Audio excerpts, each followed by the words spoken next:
Hello, royal folks. It's good to see you all here again. This is your regular dose of royal news and analysis. But before we start, please subscribe to my channel and click the bell icon. Thanks. So Princess Diana broke with tradition when she tied the knot with King Charles on July 29, 1981, at one of the most famous royal weddings in history. Instead of choosing a tiara from the royal vault, the 19-year-old bride emerged from the carriage at St. Paul's Cathedral donning her own family heirloom. But then Princess of Wales chose to wear the Spencer tiara, which held her 140-meter David and Elizabeth Emanuel design tow veil in place. The decision to wear the 18th century-era heirloom tiara has now been hailed by a royal commentator as empowering. Traditionally, brides would wear a headpiece from her husband's family in order to signify her change of status from a daughter to a wife. But Diana broke from this protocol by choosing the Spencer tiara, which remained a firm favorite for formal events throughout her marriage. Speaking on Podcast Royal, co-host Rachel Birchfield said, "I think the fact that Diana chose to wear it over one from her late Majesty's collection is honestly pretty empowering to me in a way.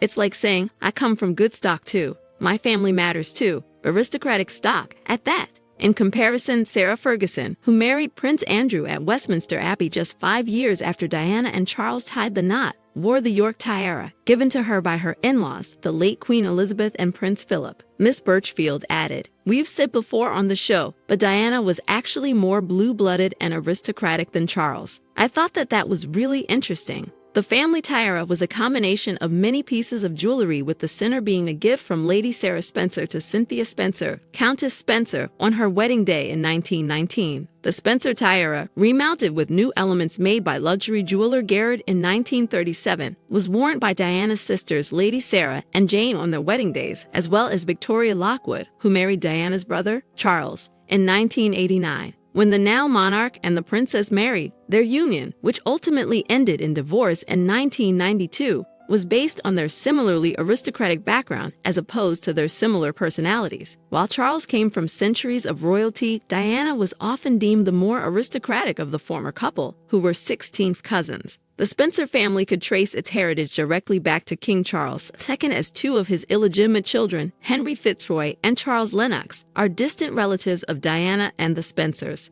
The family was very close with the royals. Diana would often play with her future brothers-in-law Prince Andrew and Prince Edward at Sandringham House as a child. The Spencer family, founded in the 15th century, also has links to Henry VIII, King George III, King James II, and the famous Mary, Queen of Scots. So what do you think about this news, guys? Thank you for tuning in to today's discussion. As always, I encourage you to share your thoughts in the comments section below. Stay tuned for more updates on the intriguing world of royalty. Until then, thanks for watching. We'll see you again with some more fascinating news about the royal family. Thank you.